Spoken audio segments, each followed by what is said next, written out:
ಜೀವಾನ್ಯಬ್ರಹ್ಮಣೋ ಭಾವಾತ್ ತಸ್ಯ ಚ ಸ್ವಪ್ರಭತ್ವತಃ ತಜ್ಞಾನಾತ್ ಮುಕ್ತ್ಯಭಾವಾಚ್ಚ ಜಿಜ್ಞಾಸಾ ನಾವಕಲ್ಪತೆ. ಜೀವನಿಗಿಂತ ಭಿನ್ನನಾದ ಬ್ರಹ್ಮನು ಇಲ್ಲ. ಜೀವನು ಸ್ವಪ್ರಕಾಶ ನಿತ್ಯಸಿದ್ಧನಾಗಿದ್ದಾನೆ. ಜೀವ ಭಿನ್ನನಾದ ಬ್ರಹ್ಮನ ಜ್ಞಾನವಿದ್ದರೂ ಮೋಕ್ಷ ಆಗುತ್ತಿಲ್ಲ. ಆದ್ದರಿಂದ ಜಿಜ್ಞಾಸ ಮಾಡಬಾರದು. ಜಿಜ್ಞಾಸ ಅಕರ್ತವ್ಯವಾದದ್ದರಿಂದ ಶಾಸ್ತ್ರವು ಅನಾರಂಭಣೀಯವಾಗಿದೆ ಎಂಬುದಾಗಿ ಇಷ್ಟು ಪೂರ್ವ ಪಕ್ಷವನ್ನು ಸಂಗ್ರಹ ಮಾಡಿ ರಾಘವೇಂದ್ರ ಸ್ವಾಮಿಗಳು ನಮಗೆ ತಿಳಿಸಿಕೊಡ್ತಾರೆ. ಹೀಗೆ ಪೂರ್ವಪಕ್ಷ ಪ್ರಾಪ್ತವಾದರೆ ಸಿದ್ಧಾಂತವನ್ನು ತಾತ್ಪರ್ಯ ಚಂದ್ರಿಕಾದಲ್ಲಿ ವ್ಯಾಸರಾಜರು ಹೇಳುತ್ತಾರೆ. ಏವಂ ಪ್ರಾಪ್ತೆ ಸಿದ್ಧಾಂತಿತಂ ಭಗವತಾ ಸೂತ್ರಕಾರೇಣ ಓಂ ಅಥಾತೋ ಬ್ರಹ್ಮ ಜಿಜ್ಞಾಸಾ ಓಂ ಎಂಬುದಾಗಿ ಓಂ ಅಥಾತೋ ಬ್ರಹ್ಮ ಜಿಜ್ಞಾಸಾ ಓಂ ಎಂಬುದಾಗಿ ಸೂತ್ರಕಾರರು ಇಲ್ಲಿ ಸಿದ್ಧಾಂತವನ್ನು ಹೇಳಿದರು. ಈ ಪೂರ್ವಪಕ್ಷವನ್ನು ಖಂಡನೆ ಮಾಡುವುದಕ್ಕಾಗಿ, ಸಿದ್ಧಾಂತವನ್ನು ಸ್ಥಾಪನೆ ಮಾಡುವುದಕ್ಕಾಗಿ ಸೂತ್ರಕಾರರು ಸೂತ್ರವನ್ನು ಹೇಳಿದ್ದಾರೆ. ಇಲ್ಲಿ ಏನು ಸಿದ್ಧಾಂತ ಹೇಳಿದಂತೆ ಆಯಿತು ಅಂದರೆ, ಜಿಜ್ಞಾಸ್ಯಂ ಬ್ರಹ್ಮಶಬ್ದೇನ ಗುಣಪೂರ್ತ್ಯಭಿದಾಯಿನ ಅಪೂರ್ಣತ್ವೇನ ಅನುಭೂತಾತ್ ಜೀವಾದ್ಭಿನ್ನಂ ಪ್ರತೀಯತೆ. ಬ್ರಹ್ಮಶಬ್ದವು ಗುಣಪೂರ್ತಿಯನ್ನು ಹೇಳುತ್ತದೆ. ಅನುಭವವು ಜೀವನು ಗುಣಗಳಿಂದ ಅಪೂರ್ಣನೆಂದು ಹೇಳುತ್ತದೆ. ಇಂತಹ ಜೀವನಿಂದ ಜಿಜ್ಞಾಸ್ಯನು ಭಿನ್ನನೆಂಬುದಾಗಿ ನಿರ್ಣಯವಾಗುತ್ತದೆ. ಯದ್ಯಪಿ ಬ್ರಹ್ಮಶಬ್ದವು ಪೂರ್ಣತ್ವವನ್ನು ಮಾತ್ರ ಇಲ್ಲಿ ಹೇಳುತ್ತದೆ, ಗುಣಪೂರ್ಣತ್ವವನ್ನು ಹೇಳೋದಿಲ್ಲ. ಹಾಗಿದ್ದರೂ ಕೂಡ ಯೋಗ್ಯತೆಯ ಗುಣಗಳ ಅನ್ವಯ ಅಂತನ್ನೋದಾಗುತ್ತದೆ. ಅಪೂರ್ಣತ್ವೇನ ಅನುಭವಾತ್ ಅಂದರೆ ಗುಣೈಹಿ ಅಂತ ಶೇಷವನ್ನು ಜೋಡಿಸ್ಕೊಳ್ಳಬೇಕು. ಗುಣೈಹಿ ಅಪೂರ್ಣತ್ವೇನ ಅನುಭೂತಾತ್ ಅಂತ ಈ ರೀತಿಯಾಗಿ ಅರ್ಥ ಮಾಡಿಕೊಳ್ಳಬೇಕು. ಸೂತ್ರಗತವಾದ ಓಮಾದಿ ಪದವ್ಯಾಖ್ಯಾನದಿಂದಲೇ ಸಿದ್ಧಾಂತವು ತಿಳಿಯುವುದು ಸಾಧ್ಯವಾಗುತ್ತದೆ. ಆದರೂ ಶಿಷ್ಯರ ಬುದ್ಧಿಗೆ ಅನುಕೂಲವಾಗಲಿ ಅನ್ನುವ ದೃಷ್ಟಿಯಿಂದ ಈ ಶ್ಲೋಕವನ್ನು ವ್ಯಾಸರಾಜರು ಹೇಳಿದ್ದಾರೆ. ಈ ಶ್ಲೋಕ ಹೇಳುವುದಕ್ಕೆ ಸುಧಾವಾಕ್ಯವು ಇವರಿಗೆ ಸ್ಫೂರ್ತಿಯನ್ನು ಕೊಟ್ಟಿದೆ. ಸುಧಾವಾಕ್ಯ ಅಂತನ್ನೋದು ಹೇಗಿದೆ ಅಂತಂದರೆ, ತಾವದುಕ್ತಂ ವಿಷಯಾದ್ಯಭಾವಾತ್ ಜಿಜ್ಞಾಸಾ ನ ಕರ್ತವ್ಯ ಇತಿ ತದನುಪಪನ್ನಂ ಅನಾತ್ಮಜೀವಾತ್ಮನೋ ವಿಷಯತ್ವಾನುಪಪತ್ತೌ ಅಪಿ ಈಶ್ವರಸ್ಯ ತದುಪಪತ್ತೇಃ ಅತ್ರ ಯದುಕ್ತಂ ಜೀವವ್ಯತಿರಿಕ್ತಃ ಈಶ್ವರಃ ಏವ ನಾಸ್ತಿ ಇತಿ ತತ್ಪರಿಹಾರಾಯ ಸೂತ್ರೇ ಬ್ರಹ್ಮಶಬ್ದಃ ಅಂತನ್ನುವ ಸುಧಾವಾಕ್ಯವನ್ನು ಮನಸ್ಸಿನಲ್ಲಿಟ್ಟುಕೊಂಡು ಜಿಜ್ಞಾಸ್ಯಂ ಬ್ರಹ್ಮಶಬ್ದೇನ ಗುಣಪೂರ್ತ್ಯಭಿದಾಯಿನ ಅಪೂರ್ಣತ್ವೇನಾನುಭೂತಾತ್ ಜೀವಾದ್ಭಿನ್ನಂ ಪ್ರತೀಯತೆ ಅಂತನ್ನುವ ಸಿದ್ಧಾಂತ ಪ್ರತಿಪಾದಕ ಶ್ಲೋಕವನ್ನು ಹೇಳಿದ್ದಾರೆ. ಇಷ್ಟು ಹೇಳಿದ ಮಾತ್ರಕ್ಕೆ ಸಾಧ್ಯ ಹೇತುಗಳು ಏನು ಮತ್ತು ಪಕ್ಷ ಏನು ಅಂತನ್ನೋದು ಅವೆಲ್ಲವೂ ಕೂಡ ತೋರೋದಿಲ್ಲ. ಮತ್ತು ಬ್ರಹ್ಮಶಬ್ದೇನ ಗುಣಪೂರ್ತ್ಯಭಿದಾಯಿನ ಅಂತ ಹೇಳಿದರು. ಎಲ್ಲಿರುವಂತಹ ಬ್ರಹ್ಮಶಬ್ದದಿಂದ ಅಂತನ್ನೋದು ಗೊತ್ತಾಗಲಿಲ್ಲ. ಇನ್ನು ಜೀವನು ಬ್ರಹ್ಮನಿಂದ ಭಿನ್ನನಾಗಿದ್ದಾನೆ ಅಂತೇಳಿ ಜೀವಬ್ರಹ್ಮರಲ್ಲೇ ಭೇದ ಹೇಳೋದರಿಂದಾಗಿ ಉಪಯೋಗ ಏನು ಅಂತನ್ನೋದು ಗೊತ್ತಾಗಲಿಲ್ಲ. ಆದ್ದರಿಂದಾಗಿ ಕಾರಿಕಾವನ್ನು ಸ್ವಯಂ ವ್ಯಾಖ್ಯಾನವನ್ನು ವ್ಯಾಸರಾಜರು ತಾತ್ಪರ್ಯ ಚಂದ್ರಿಕಾದಲ್ಲಿ ಮಾಡ್ತಾ ಇದ್ದಾರೆ. ಜಿಜ್ಞಾಸ್ಯಮೇವ ಬ್ರಹ್ಮ ತದ್ವಿಜಿಜ್ಞಾಸಸ್ವ ತದ್ಬ್ರಹ್ಮ ಇತ್ಯಾದಿ ಶ್ರುತೇಃ ಶ್ರೌತಬ್ರಹ್ಮಶಬ್ದೋಕ್ತಯ ಗುಣಪೂರ್ತ್ಯ ಅಲ್ಪಗುಣತ್ವೇನ ಮಾನಾತ್ ಜೀವಾತ್ ಭಿನ್ನತ್ವೇನ ಸಂದಿಗ್ಧತ್ವಾಚ್ಚ ಎಂಬುದಾಗಿ ಹೇಳಿದರು. ಬ್ರಹ್ಮಶಬ್ದವು ಶ್ರುತ್ಯುಕ್ತವಾಗಿದ್ದರೂ ಕೂಡ ಜಿಜ್ಞಾಸವನ್ನು ಮಾಡಬಾರದು. ಯಾಕೆ ಅಂತಂದರೆ ಅಸಂದಿಗ್ಧತ್ವೇನ ಅವಿಷಯನಾಗಿದ್ದಾನೆ ಎಂಬುದಾಗಿ ಹೇಳಿದರೆ, ಅದಕ್ಕೆ ಹೇಳಿದ್ರು ಶ್ರೌತ ಬ್ರಹ್ಮ ಶಬ್ದೋಕ್ತಯ ಗುಣಪೂರ್ತಿಯ ಎಂಬುದಾಗಿ ಹೇಳಿದರು. ಅಂದ್ರೇನು? ಬ್ರಹ್ಮಶಬ್ದವು ಗುಣಪೂರ್ತಿ ನಿಮಿತ್ತಕವಾಗಿ ತದ್ಯೋಗ್ಯವಾಗಿರತಕ್ಕಂತಹ ಅಪೂರ್ವವಾದ ವಸ್ತುವನ್ನು ಬೋಧನೆ ಮಾಡ್ತದೆ. ಮಾಡ್ತಾ ಏನು ಮಾಡ್ತದೆ ಅಂತಂದರೆ, ಜೀವ ಅಪೂರ್ಣತ್ವವನ್ನು ಹೇಳುವಂತಹ ಅನುಭವದ ಸಾಹಿತ್ಯದಿಂದಾಗಿ ಜೀವನಿಂದ ಭಿನ್ನನಾದಂತಹ ಬ್ರಹ್ಮನನ್ನೇ ಬೋಧನೆ ಮಾಡ್ತದೆ. ಯಾವಾಗ ಬೋಧನೆ ಮಾಡ್ತದೋ ಅವಾಗೇನಾಗ್ತದೆ ಅಂತಂದರೆ, ಅಪೂರ್ಣತ್ವೇನ ಜೀವನನ್ನು ಗ್ರಹಣ ಮಾಡುವಂತಹ ಅನುಭವವು ಬ್ರಹ್ಮಶಬ್ದೋಕ್ತವಾದಂತಹ ಗುಣಪೂರ್ಣನಾಗಿರ್ತಕ್ಕಂತಹ ವಸ್ತುವಿನಿಂದ ಭಿನ್ನನಾದಂತಹ ಜೀವನನ್ನೇ ಗ್ರಹಣ ಮಾಡ್ತದೆ.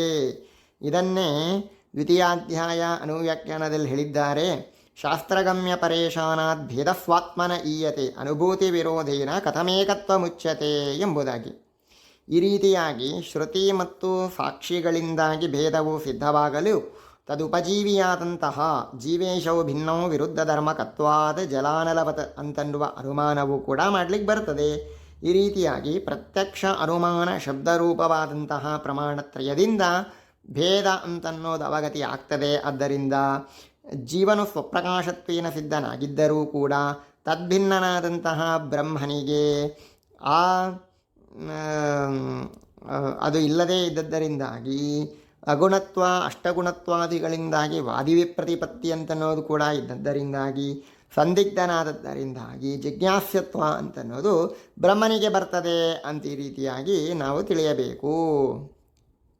ಇಷ್ಟು ಹೇಳಿದಾಗ ಪೂರ್ವಪಕ್ಷಿಗಳ ಶಂಕಾ ಮಾಡ್ತಾರೆ, ಗುಣಪೂರ್ತ್ಯಾದಿ ವಿರುದ್ಧ ಧರ್ಮಗಳನ್ನು ಹೇಳಿದ್ರಿ ಕರೆ, ಆದರೆ ಅವೆಲ್ಲವೂ ಕೂಡ ಮಿಥ್ಯಾಭೂತವಾಗಿದೆ. ಆದ್ದರಿಂದಾಗಿ ಅವು ಮಿಥ್ಯಾಭೂತವಾದ ವಿರುದ್ಧ ಧರ್ಮಗಳಿಂದಾಗಿ ಮಿಥ್ಯಾಭೇದ ಅಂತನ್ನೋದು ಸಿದ್ಧವಾಗಿದ್ದರೂ ಕೂಡ ವಾಸ್ತವ ಭೇದ ಅಂತನ್ನೋದು ಸಿದ್ಧವಾಗೋದಿಲ್ಲ. ಆದ್ದರಿಂದ ವಾಸ್ತವ ಅಭೇದಕ್ಕೆ ಮಿಥ್ಯಾಭೂತವಾದ ಭೇದ ಪ್ರತಿಬಂಧಕ ಆಗೋದಿಲ್ಲ. ಆದ್ದರಿಂದಾಗಿ ವಿಷಯತ್ವವು ಬ್ರಹ್ಮನಿಗೆ ಕೂಡೋದಿಲ್ಲ ಅಂತ ಈ ರೀತಿಯಾಗಿ ಆಶಂಕಾ ಅಂತನ್ನೋದು ಬಂದರೆ ಅದನ್ನು ಪರಿಹಾರ ಮಾಡುವುದಕ್ಕಾಗಿಯೇ ನಚ ಬ್ರಹ್ಮಣಿ ಗುಣಾಧ್ಯಾಸ ಅಂತನ್ನುವ ಇತ್ಯಾದಿ ಟೀಕಾ ಪ್ರವೃತ್ತವಾಗಿದೆ. ಅದರ ಅಭಿಪ್ರಾಯವನ್ನು ಸಂಗ್ರಹ ಮಾಡ್ತಾರೆ ಈ ಶ್ಲೋಕದಲ್ಲಿ. ನಿರ್ದೋಷ ಶ್ರುತಿ ಸಾಕ್ಷಿಭ್ಯಾಂ ಪ್ರಮಿತೆ ಬ್ರಹ್ಮಜೀವಯೋ ಗುಣಪೂರ್ತ್ಯಲ್ಪಗುಣತೆ ಮಿಥ್ಯೇತಿ ಚ ನಯುಜ್ಯತೆ. ನಿರ್ದೋಷತ್ವವು ಶ್ರುತಿ ಮತ್ತು ಸಾಕ್ಷಿ ಎರಡಕ್ಕೂ ವಿಶೇಷಣವಾಗಿದೆ. ನಿರ್ದೋಷತ್ವ ಅಂತಂದರೆ ಅನಾದಿತ್ವ ಎಂಬುದಾಗಿ ಅದರ ಅರ್ಥ. ಅಂದರೆ ಅನಾದಿಯಾದಂತಹ ಶ್ರುತಿ ಅನಾದಿಯಾದಂತಹ ಸಾಕ್ಷಿಯಿಂದ ಬ್ರಹ್ಮಜೀವರಲ್ಲಿ ಗುಣಪೂರ್ಣತ್ವ ಮತ್ತು ಅಲ್ಪಗುಣತ್ವ ಅಂತನ್ನೋದು ಇದು ಪ್ರಮಿತವಾಗಿವೆ. ಆದ್ದರಿಂದಾಗಿ ಮಿಥ್ಯಾ ಆಗಿವೆ ಎಂಬುದಾಗಿ ಹೇಳಲಿಕ್ಕೆ ಬರಂಗಿಲ್ಲ. ಶ್ರುತಿ ಸಾಕ್ಷಿಗಳಿಗೆ ಪ್ರಾಮಾಣ್ಯವನ್ನು ಒಪ್ಪದಿದ್ದರೆ ಬ್ರಹ್ಮಸ್ವರೂಪವೂ ಕೂಡ ಅವುಗಳಿಂದ ಸಿದ್ಧವಾಗುತ್ತದೆ. ಆದ್ದರಿಂದ ಅದು ಸಿದ್ಧವಾಗದೇ ಹೋಗಬೇಕಾದೀತು. ಟೀಕಾದಲ್ಲಿ ಅಥಕಸ್ಮಾದುಚ್ಯತೆ ಬ್ರಹ್ಮೇತಿ ಅನ್ನುವ ಶ್ರುತಿಯನ್ನು ಉದಾಹರಿಸಿ ಗುಣಪೂರ್ಣತ್ವವು ಬ್ರಹ್ಮಶಬ್ದಾರ್ಥವಾಗಿದೆ ರೂಢಿಯಿಂದ ಎಂಬುದಾಗಿ ಹೇಳಿದ್ದಾರೆ. ಸುಧಾದಲ್ಲಿಯಾದರೂ ಯೋಗೇನ ಅವಯವಶಕ್ತಿಯ ಗುಣಪೂರ್ಣತ್ವವು ಲಭಿಸುತ್ತದೆ ಎಂಬುದಾಗಿ ಹೇಳಿದ್ದಾರೆ. ಆದ್ದರಿಂದ ವಿರೋಧ ಬಂತಲ್ವಾ ಅಂದರೆ ಎರಡೂ ಅಭಿಪ್ರೇತವಾಗಿದೆ. ಉಪಲಕ್ಷಣೆಯ ಟೀಕಾದಲ್ಲಿ ಇದ್ದದ್ದನ್ನು ಸ್ವೀಕಾರ ಮಾಡಬೇಕು, ವಿರೋಧವಿಲ್ಲ ಅಂತ ಹೇಳುತ್ತಾರೆ. ಚಂದ್ರಿಕಾದಲ್ಲಿ ನ ಕೇವಲಂ ಅಥಕಸ್ಮಾದುಚ್ಯತೆ ಬ್ರಹ್ಮೇತಿ ಬೃಹಂತೋಕ್ಯಸ್ಮಿನ್ ಗುಣಾಃ ಇತಿ ಶ್ರುತ್ಯಾ ಗುಣಪೂರ್ತಿ ಬ್ರಹ್ಮಶಬ್ದಾರ್ಥಃ ಕಿಂತು ಬ್ರಹ್ಮಶಬ್ದ ಅವಯವಶಕ್ತ್ಯಾಪಿ ಅಪರಿಚ್ಛೇದೇ ಹಿ ತಸ್ಯ ಅವಯವಶಕ್ತಿಃ ಪರಸ್ಯಾಪಿ ಸಮ್ಮತ ಗುಣಾಪರಿಚ್ಛೇದೋಪಿ ಚ ಅಪರಿಚ್ಛೇದಃ ಏವ ನ ಚ ಸಂಕೋಚೇ ಹೇತುರಸ್ತಿ. ಬೃಹಂತೋ ಯಸ್ಮಿನ್ ಅಥಕಸ್ಮಾದುಚ್ಯತೆ ಬ್ರಹ್ಮೀತಿ ಬೃಹಂತೋ ಯಸ್ಮಿನ್ ಗುಣ ಅಂತನ್ನುವ ಶ್ರುತಿಯಿಂದ ಮಾತ್ರ ಗುಣಪೂರ್ತಿಯು ಬ್ರಹ್ಮಶಬ್ದಾರ್ಥವಾಗಿದೆ ಎಂಬುದಾಗಿ ಸಿದ್ಧವಾಗೋದಿಲ್ಲ. ಕಿಂತು ಬ್ರಹ್ಮಶಬ್ದ ಅವಯವಶಕ್ತಿಯಿಂದಲೂ ಕೂಡ ಸಿದ್ಧವಾಗ್ತದೆ. ಅಪರಿಚ್ಛೇದ ಅಂತನ್ನೋದು ಅವಯವಶಕ್ತಿಯಾಗಿದೆ ಎಂಬುದಾಗಿ ಮಾಯಾವಾದಿಗಳು ಕೂಡ ಒಪ್ಪಿಕೊಂಡಿದ್ದಾರೆ. ಗುಣಾಪರಿಚ್ಛೇದವೂ ಕೂಡ ಅಪರಿಚ್ಛೇದವಾಗಿದೆ.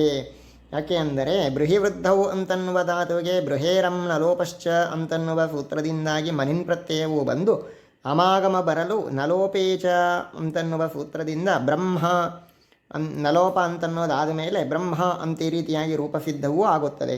ವೃದ್ಧಿ ಅಂತನ್ನೋದು ಅರ್ಥ. ವೃದ್ಧಿ ದೇಶಕಾಲಗಳಿಂದ ಇದ್ದಂತೆ ಗುಣದಿಂದಲೂ ಕೂಡ ಗ್ರಾಹ್ಯವಾಗಿದೆ. ಯಾಕೆ ಅಂದರೆ ಸಂಕೋಚವಾದದ್ದು ಯಾವುದೂ ಇಲ್ಲವಾದ್ದರಿಂದ.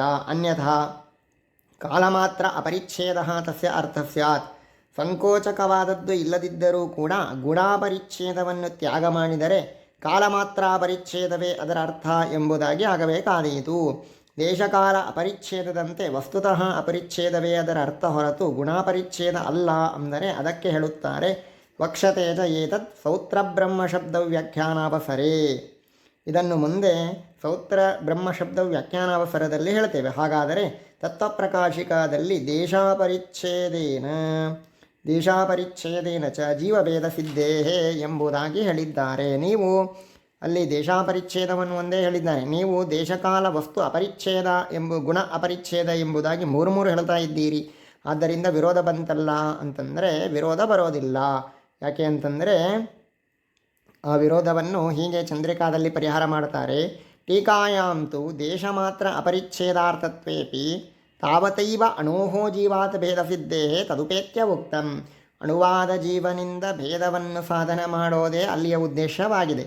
ಅದು ದೇಶ ಅಪರಿಚ್ಛೇದ ಮಾತ್ರದಿಂದಲೇ ಸಿದ್ಧವಾಗ್ತದೆ. ಆದ್ದರಿಂದ ಆ ಪ್ರಯೋಜನವನ್ನು ಅನುಸರಿಸಿ ಅಲ್ಲಿ ದೇಶ ಮಾತ್ರ ಅಪರಿಚ್ಛೇದವನ್ನು ಹೇಳಿದ್ದಾರೆ ಹೊರತು ಕಾಲತಃ ಅಪರಿಚ್ಛೇದ ಗುಣ ಅಪರಿಚ್ಛೇದ ಅನ್ನೋದಿಲ್ಲ ಅಂತನ್ನುವ ಅಭಿಪ್ರಾಯದಿಂದ ಟೀಕಾ ಹೊರಟಿಲ್ಲ. ಆದ್ದರಿಂದ ವಿರೋಧವಿಲ್ಲ.